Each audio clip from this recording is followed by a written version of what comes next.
അധാർമിക കാര്യങ്ങൾ തടയുവാനെന്ന പേരിൽ അഫ്ഗാനിസ്ഥാനിലെ ഇന്റർനെറ്റ് സേവനം തടസ്സപ്പെടുത്തി താലിബാൻ. അഫ്ഗാൻ പൂർണ്ണമായും കണക്ടിവിറ്റി ബ്ലാക്കൌട്ടിലാണെന്നാണ് റിപ്പോർട്ടുകൾ സൂചിപ്പിക്കുന്നത്.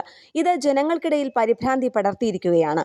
താലിബാൻ നിയമങ്ങളുടെ കർക്കശ സ്വഭാവത്തിൽ ബുദ്ധിമുട്ടുന്ന ജനങ്ങൾക്ക് ഇത് കൂടുതൽ ആശങ്കയുണ്ടാക്കി. 43 ദശലക്ഷം ജനങ്ങളുള്ള അഫ്ഗാനിൽ ഒന്നിലധികം നെറ്റ്വർക്കുകൾ വിച്ഛേദിക്കപ്പെട്ടുവെന്നും ടെലിഫോൺ സേവനങ്ങളെയും ബാധിച്ചുവെന്നുമാണ് ഇന്റർനെറ്റ് നിരീക്ഷണ സമിതിയായ നെറ്റ് ബ്ലോക്സ് തിങ്കളാഴ്ച അറിയിച്ചത്.